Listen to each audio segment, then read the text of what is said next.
Welcome to the Nevis Newscast for Tuesday, March 10th, 2020. I'm Donis Wilkinson-Keynes. Earlier today, FIFA officials paid a courtesy call on Minister of Sports, the Honorable Eric Evelyn, at the conference room of the administration building in Charlestown. Minister Evelyn, in welcoming the delegation, expressed that the visit is a timely one. We are now trying to develop our new facility at the Mondo Track. I don't know if you all would have visited that as yet, but that is a facility that we think has some potential, and with some input and some funding possibilities from FIFA, we believe that that could become one of our great football fields and football grounds in St. Kitts and Nevis.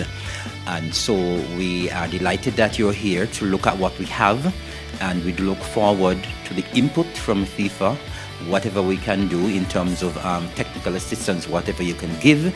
We welcome that, and we look forward to a very fruitful and cordial relationship and partnership with FIFA as we try to move the sport of football forward in the Federation of St. Kitts and Nevis. FIFA's Regional Office Development Manager Marlon Glean stated that funding has been allocated for the Bath playing field and work should begin soon.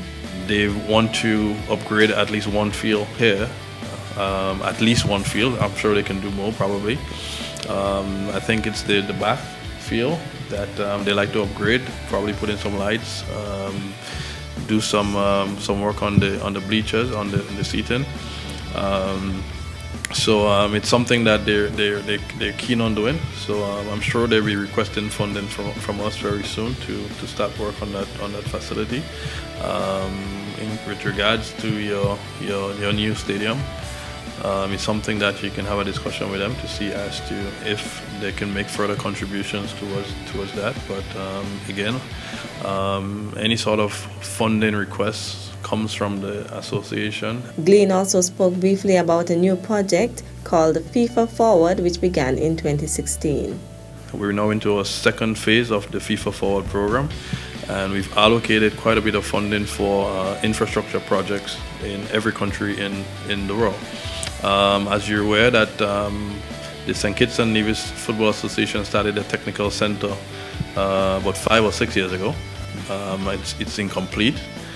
We've just signed all the contracts over the last 2 weeks or so, and we expect the second phase of the work to start, I'm guessing, within the next 4 to 6 weeks.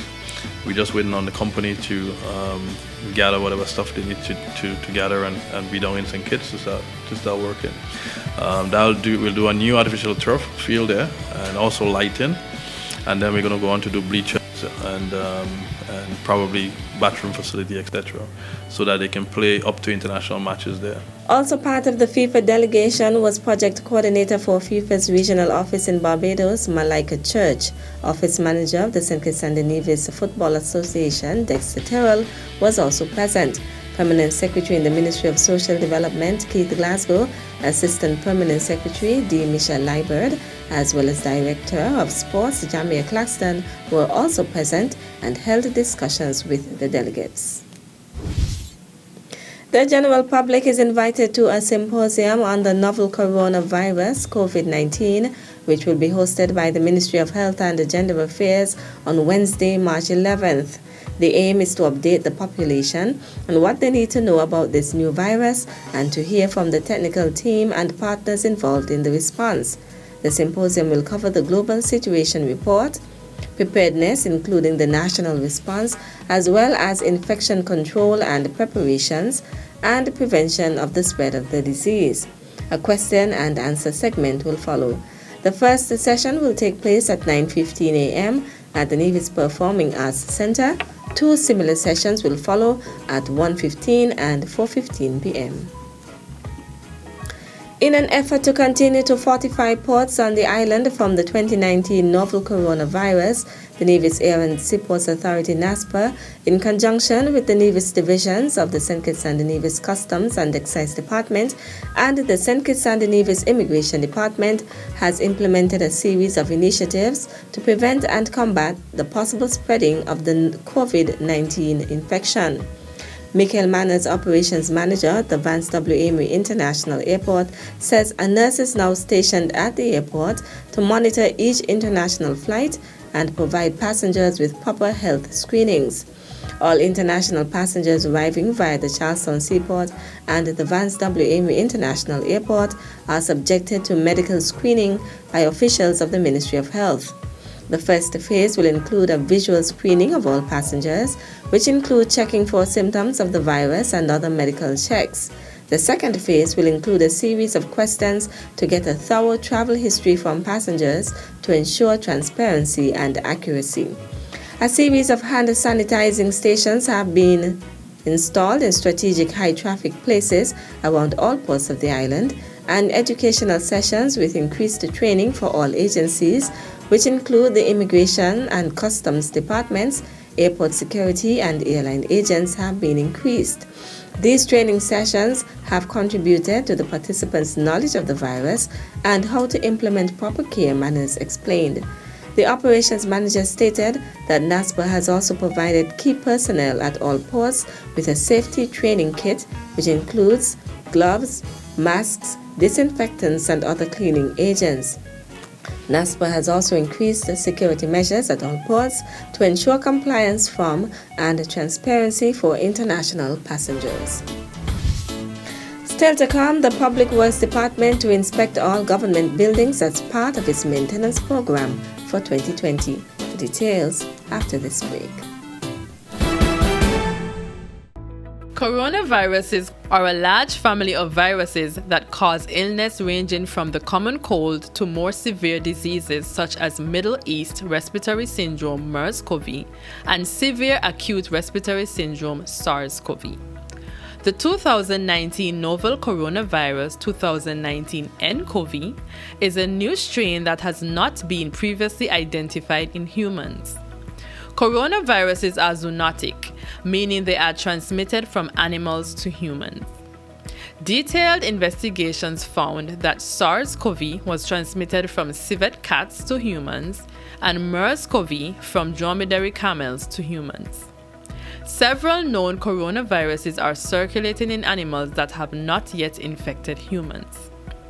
Common signs of infection include respiratory symptoms, fever, cough, shortness of breath, and breathing difficulties. In more severe cases, infection can cause pneumonia, severe acute respiratory syndrome, kidney failure, and even death. To protect yourself and prevent the spread of the infection, practice regular hand washing, covering mouth and nose when coughing and sneezing, thoroughly cooking meat and eggs. Avoid close contact with anyone showing symptoms of respiratory illness such as coughing and sneezing. This message was brought to you by the Nevis Health Promotion Unit. Welcome back. Parents of students of the Charlestown Primary School are advised that classes in the infant section of the school remain closed. A notice from Principal Education Officer Zanella Claxton says the situation at the Charlestown Primary School is still being closely monitored. At the request of the Ministry of Education, a representative from the Bureau of Standards was at the Charlestown Primary School on Monday, March 9, 2020, to test for the presence of mold. Based on the visual inspection by the officer, there were no signs of mold on the compound. Further scientific testing was conducted by the Bureau of Standards with the aim of ensuring that there are no environmental factors which may negatively impact the staff and the students at the school. Classrooms where there were no complaints of illness were also tested by the Bureau of Standards. Samples were sent to Miami. Although the Ministry of Education has taken every necessary step to ensure that the affected classrooms were deep cleaned to remove potential pathogens and air filtration was conducted to purify the air, it is opting to err on the side of caution and will await the official results from the tests. As such, the kindergarten, grade 1 and grade 2 classes at the Charlestown Primary School will remain closed until the results arrive. Parents are asked to be guided accordingly. Additionally, according to the PEO, preventative measures will be put in place to ensure that classrooms at the Charlestown Primary School are continuously cleaned and sanitized. all schools will be placed on an ongoing cleaning schedule. The Ministry of Education apologizes for any inconvenience which may be caused. It assures the general public that the safety of the staff and the students is a priority and will continue to provide updates on the matter.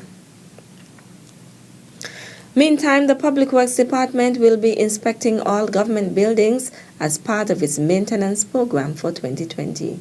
That is according to Premier of Nevis, the Honorable Mark Brantley. Good news as well for the hard-working people at the government repair shop. We have heard their cries and we're starting to do some repairs there. A shed is going to be put up for the welders, and the Department Public Works will be inspecting all government buildings as part of its building repairs and maintenance program for 2020. Part of that inspection, I've asked them, is to ensure that we also involve the good folks at the Bureau of Standards in St. Kitts, so we check for mold and we check for those as well, because we recognize that more and more that's becoming an issue. And I can say to the public that we have taken it quite seriously, and that the gentlemen from the Bureau of Standards, the good workers, they have been in Nevis and have been here quite frequently testing our different buildings, and we'll continue to do so as we ensure the safety of our workers and our public. Premier Brantley made that announcement at his February 27th press conference. Nevis Electricity Company Limited NEVLEC is advising its customers of a scheduled power outage for Wednesday, March 11th, 2020. This is to facilitate tree trimming of high voltage lines in Upper Hamilton. Customers on the Gingerland feeder in the Upper Hamilton area above Carino Hamilton development will be affected by the power outage scheduled for 9 a.m. to noon. NEVLEC wishes to apologize to its customers for any inconvenience caused due to this interruption. That's it for this edition of the Nevis Newscast. On behalf of all of us here at the Department of Information, thank you for viewing.